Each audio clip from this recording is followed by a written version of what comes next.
கர்த்தருடைய பரிசுத்த நாமத்திற்கு மகிமை உண்டாகட்டும். இயேசு கிறிஸ்துவின் இனிய நாமத்திலே உங்கள் அனைவரையும் நான் வாழ்த்துகிறேன்.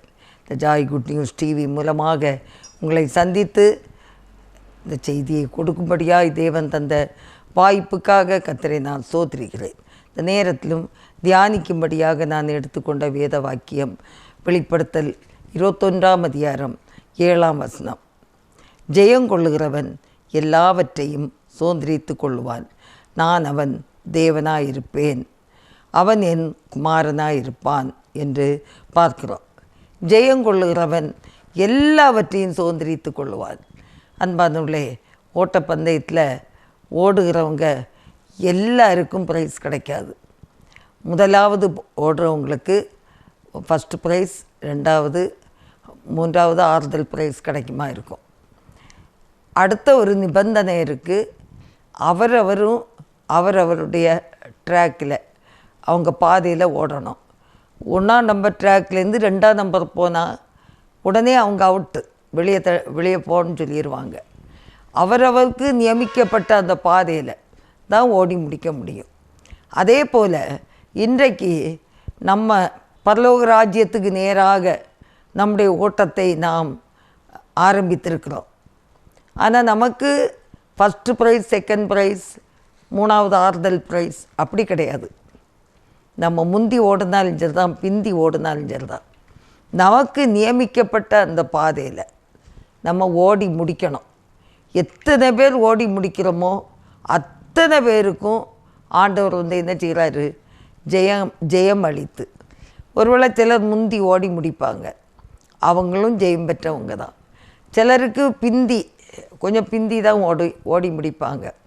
ஆனால் அவங்களுக்கு நியமிக்கப்பட்ட அந்த பாதையில் தான் ஓடி முடிக்கணும். நான் இப்படி கஷ்டப்படுறேனே, அவங்க எல்லாம் நல்லா இருக்காங்களே, அப்படி நினைக்க முடியாது. அப்படி நினைக்கவும் கூடாது.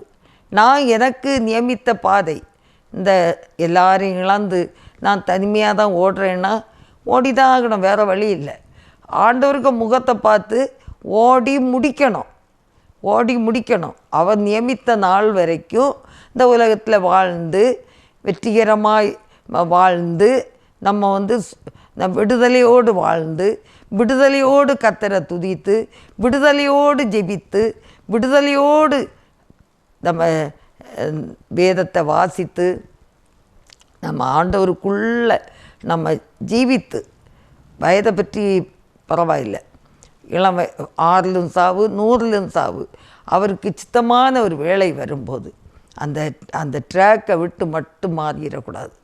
ஆண்டவர் இதுதான் என் பாதை என்று தெரியும் போது ஆண்டவர் அந்த பாதையில் நமக்கு வழி நடத்துவார். அவர் நமக்கு உதவி செய்ய வல்லமையுள்ள தேவனாக இருக்கிறார். அல்லேலூயா. அவர் நம்மை கரம் பிடித்து நடத்துகிறவர். அதனால் நம்ம பயப்படவே வேண்டாம். பலவிதமான கஷ்டங்கள் வரலாம், துன்பங்கள் வரலாம். ஆனாலும் கர்த்தரை விடாப்பிடியாக. ஒரு முறை எனக்கு எப்போவுமே நான் தனிமையாக இருக்கும்போது, மன கஷ்டங்கள் வரும்போது சில பாடல்கள் ஆண்டவர் தருவார். அதில் எனக்கு பாடின பாட்டு, மரணமோ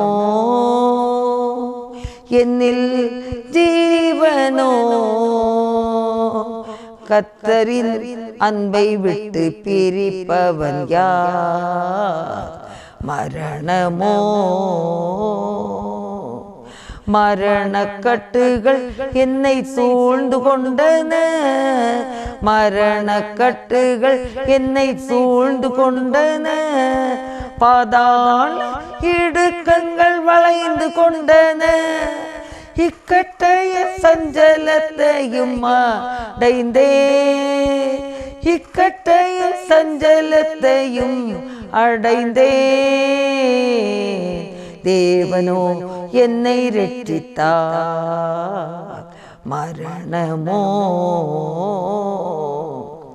உலகமே பகைத்து வெறுத்திட்டாலும், உலகமே பகைத்து வெறுத்திட்டாலும், பலவித மொழிகள் பொய்யாய் சொன்னாலும், ஆகாத கல்லென்று ஒதுக்கினாலும், ஆகாத கல்லென்று ஒதுக்கினாலும் மகிழ்ந்து களி கூறு.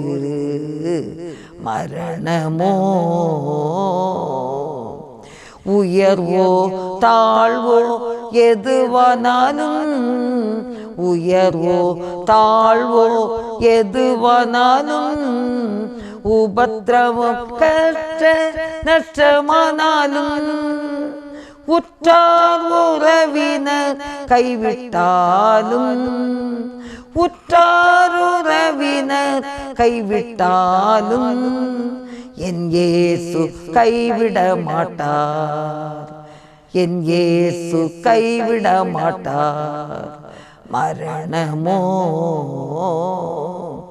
மரணமோ என்னில் ஜீவனோ கர்த்தரின் அன்பை விட்டு பிரிப்பவன் யார்? மரணமோ மரணமோ ஜீவனோ கர்த்தர் இயேசுவின் அன்பை விட்டு பிரிப்பவன் யார்? பவுலப்போஸ்தலனுடைய அந்த அந்த அவருடைய வாழ்க்கையின் அந்த பகுதிகளை அப்படியே வாசித்துட்டே இருக்கும்போது அதை அப்படியே பாட கர்த்தர் உதவி செய்தார். அது எப்படி இருந்தாலும் சரி, ஆண்டவரை நான் துதித்து பாடுறேன்.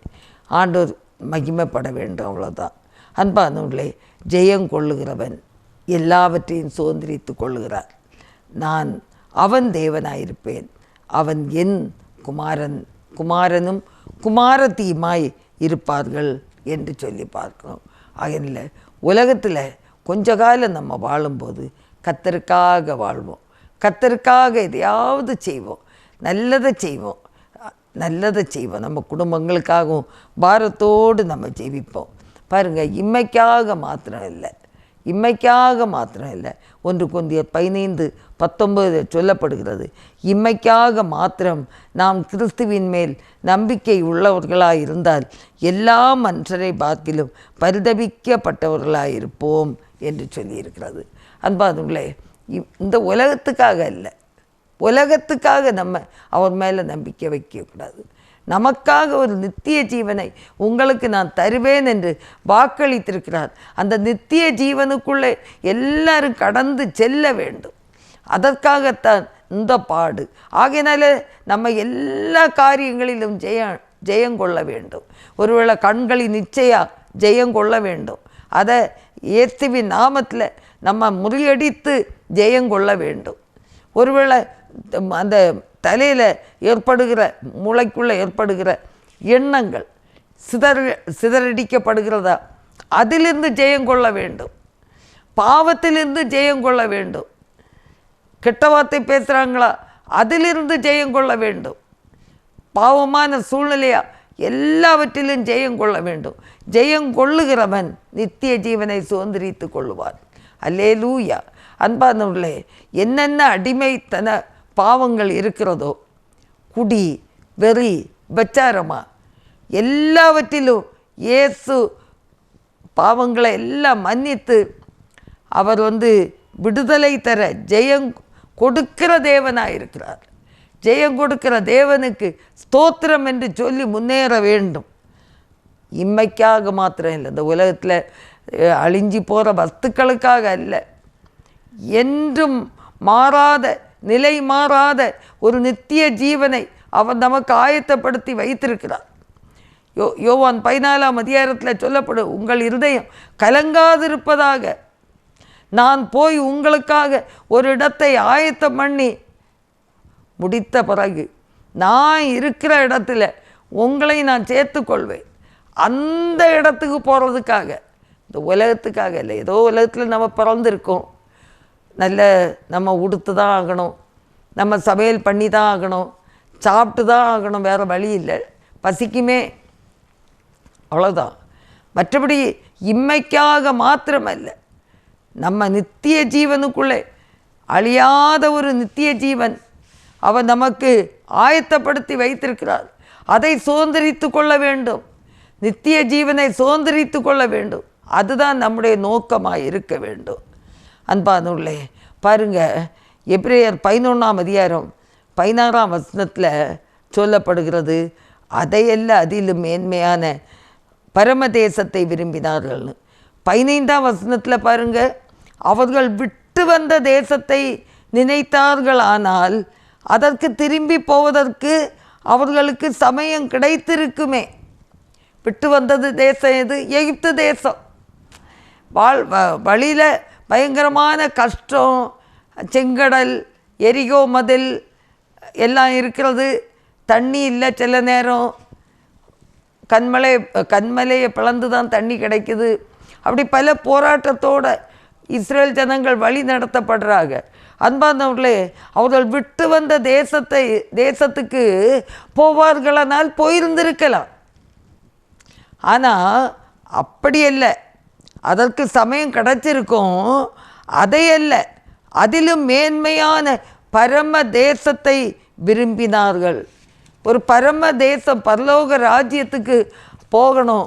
ஆகையினால தான் அவங்க விட்டு வந்த தேசத்தை அவங்க திரும்பி பார்க்கல. அநேக நேரம் திரும்பி பார்க்க வேண்டிய நேரங்கள் வந்தாலும் ஆண்டவர் அவர்களை வழி நடத்தி வந்தார் என்று சொல்லி பார்க்கிறோம்.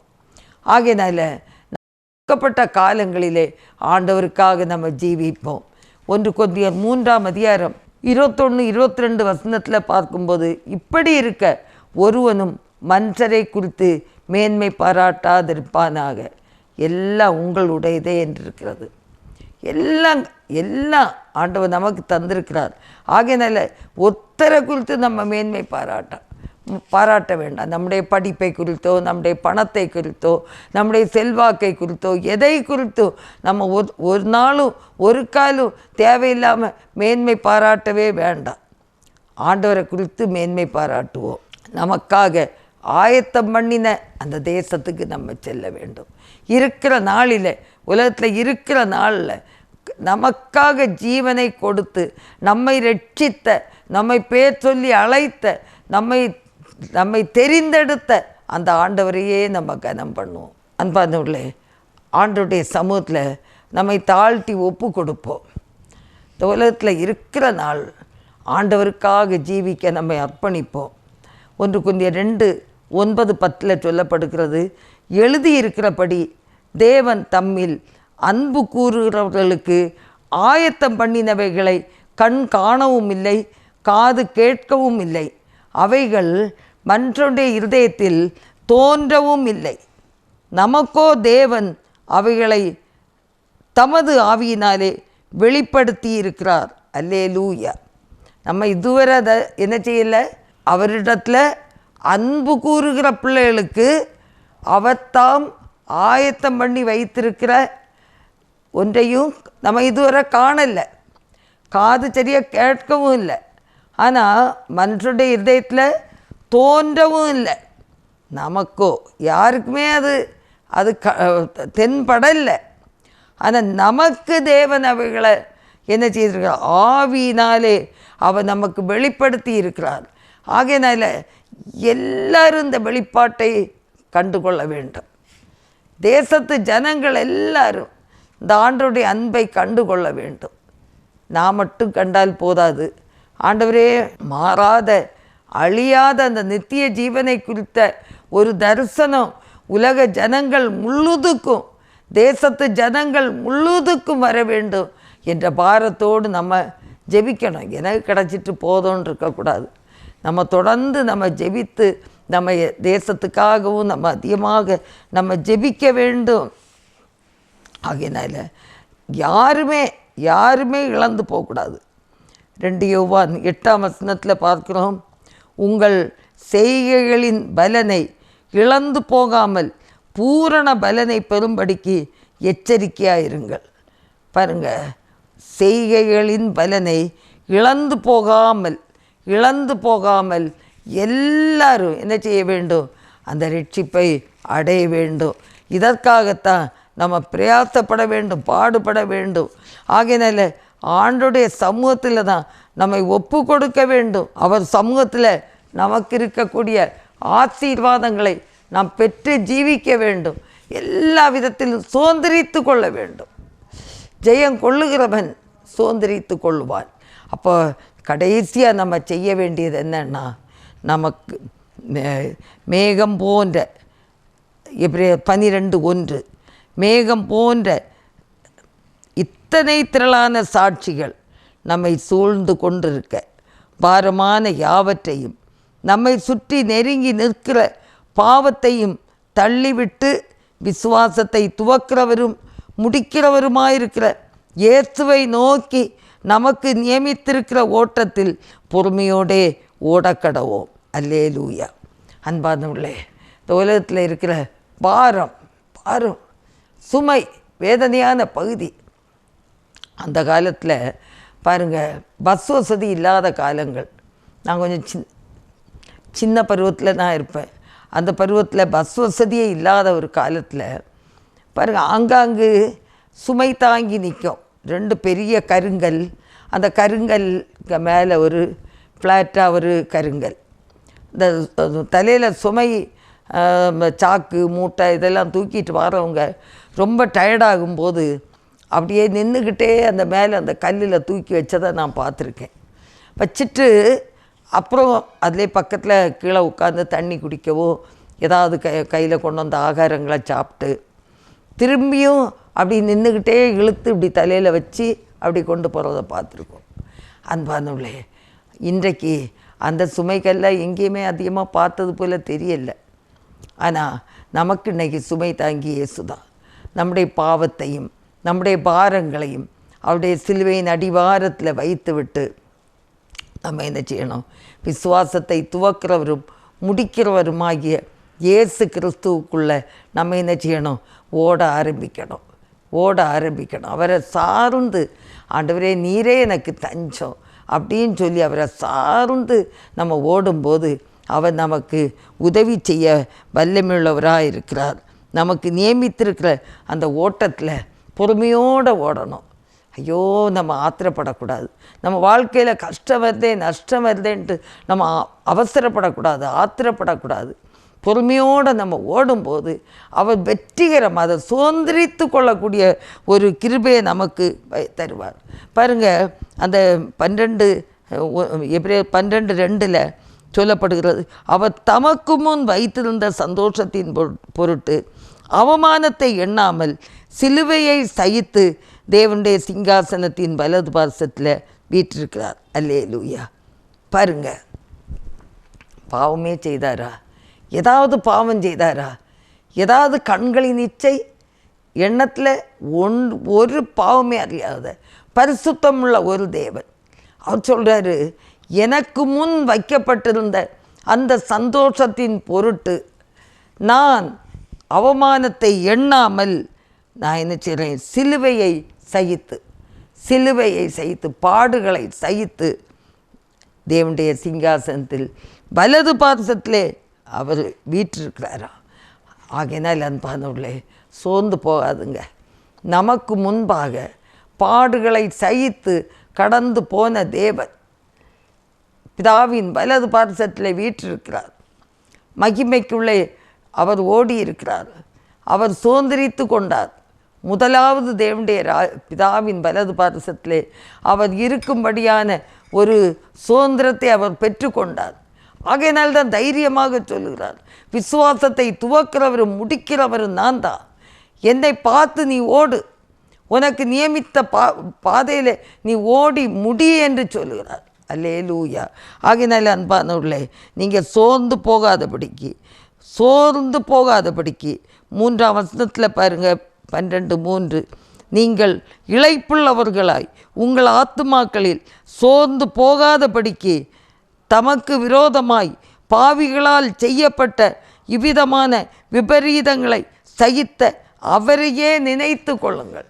எப்பவும் பாருங்கள், நம்ம வாழ்க்கையில் சின்ன கஷ்டமோ பெரிய கஷ்டமோ எது வந்தாலும், பசி வந்தாலும் எது வந்தாலும், நமக்காக பாடுகளை சகித்த விபரீதங்களை சகித்த இயேசுவையை நினைத்து கொள்ளும்போது எல்லாவற்றையும் தாங்கி நடத்த, எல்லாவற்றையும் சுதந்திரித்து கொள்ள, ஜெயங்கொண்ட வாழ்க்கை, ஜெயிக்கிறவனுக்கு அந்த நித்திய ஜீவனை சுதந்திரித்து கொள்கிறார். ஆகையினால அவர் பாடுகளை சகித்த அவரையே இயேசுவையே நினைத்து கொள்ளுங்கள். அவர் உங்களை வெற்றிகரமாக கரம் பிடித்து நடத்துவார். அல்லேலூயா. கண்களை மூடி நாம் ஜெபிப்போம். எங்கள் அன்பின் ஆண்டவரே, உம்மை நாங்கள் நன்றியோடு துதிக்கிறோம், ஸ்தோத்திரிக்கிறோம். கர்த்தாவே, இந்த வேளையிலும் நீர் எங்களோடு பேசினபடி நாள் ஸ்தோத்திரிக்கிறோம். கர்த்தாவே, இந்த நாளிலும் ஆண்டவரே, யாராவது பலவீனத்தோடு இருக்கிறார்கள் என்றால் ஆண்டவரே, அவருடைய பலவீனங்கள், சுகவீனங்கள், வியாதி பிரச்சனைகள், போராட்டங்கள், கடன் பாரங்கள், ஆண்டவரே, கஷ்டங்கள், நஷ்டங்கள், ரட்சிக்கப்படாத பிள்ளைகள் மூலமாய், ரட்சிக்கப்படாத பேர பிள்ளைகள் மூலமாய் இருக்கிற எல்லா வருத்தங்கள், பாரங்கள் எல்லாவற்றையும் ஆண்டவர் எடுத்து போட்டு ஆண்டவரே, விடுதலையோடு ஆண்டவரை துதிக்கத்தக்கதாக ஆண்டவரே கர்த்தர் உதவி செய்வீராக. எங்களுக்காக ஆயத்தமாக்கப்பட்ட அந்த நித்திய ஜீவனை நாங்கள் சுதந்திரித்து கொள்ள வேண்டும் கர்த்தாவே. எது ஒன்றும் அதற்கு தடையான பாவங்களோ பாரங்களோ வந்து எங்களை குறுக்கிடாதபடிக்கு தேவனே பாதுகாத்து கொள்ளும். அப்படியே பாடுகளும் கஷ்டங்களும் வந்தாலும் விபரீதங்களையும் வேதனைகளையும் சிலுவை மூலமாக சகித்த உம்மை நாங்கள் நினைத்தபடியே எங்கள் வாழ்க்கை பயணத்தை ஓடி முடிக்க, வெற்றிகரமாய் முடிக்க கர்த்தர் எங்கள் ஒவ்வொரு பேருக்கும் உதவி செய்வீராகப்பா.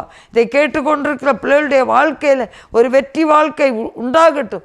இயேசுவின் நாமத்தில் வியாதி போராட்டங்கள் மாறி போகட்டும்.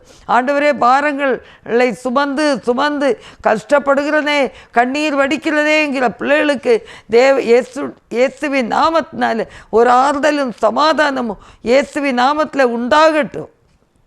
அல்லேலூயா. உம்மையே நாங்கள் சார்ந்து வாழ்கிறோம், உம்மையே நினைத்து வாழ்கிறோம். எங்களுக்காக உம்முடைய பரிசுத்தமான இரத்தம் சிந்தப்பட்டது எங்கள் பாவத்தை போக்க, எங்கள் பாரங்களை சுமக்க. கர்த்தாவே, எல்லாவற்றையும் சிலுவையில் சுமந்து விட்டீர்கள். இனி நாங்கள் சுமக்க வேண்டிய தேவையில்லை. எந்த பாவியானாலும் தள்ள மாட்டேன் என்று சொல்லுகிறீரப்பா. ஹல்லேலூயா. ஆண்டவரே, ஸ்தோத்திரம் ஸ்தோத்திரம். பக்தன் பாடுவது போல, இவ்வுலக பாடு என்னை என்ன செய்திடும், அவ்வுலக வாழ்வை காண காத்திருக்கிறேன். இவ்வுலக பாடு என்னை என்ன செய்திடும், அவ்வுலக வாழ்வை காண காத்திருக்கிறேன். ஆனந்தங்கொள்ளுவேன், அவரை நான் பாடுவேன் உயிருள்ள நாள் வரையில். அல்லேலூயா. ஆனந்தங்கொள்ளுவேன், அவரை நான் பாடுவேன் உயிருள்ள நாள் வரையில். உயிருள்ள நாள் வரை அவரையே பாடுவோம். அவர் நம்மை ரட்சிக்கிறவர், நம்முடைய பாரங்களை சுமந்தவர், நம்முடைய பாவங்களை மன்னித்தவர், நம்முடைய பாவங்களுக்காக இரத்தம் சிந்தினவர். ஜெயங்கொள்ளுகிறவன் சுதந்திரித்து கொள்ளுவார், ஜெயங்கொள்ளுகிறவன் சுதந்திரித்து கொள்ளுவார். அல்லேலூயா. எங்கள் அன்பின் ஆண்டவரே, ஒவ்வொரு பேருக்கும் உதவி செய்யுங்க, ஒவ்வொரு பேருக்கும் உதவி செய்யுங்கப்பா. வெற்றியுள்ள வாழ்க்கை வாழ உதவி செய்யுங்க. தாழ்த்தி ஒப்பு கொடுக்குறோம் இயேசு கிறிஸ்துவின் நல்ல நாமத்தில் ஜெபம் கேளும் பிதாவே. ஆமென், ஆமென். கர்த்தர் தாமே உங்களை ஆசீர்வதிப்பாராக. ஆமென்.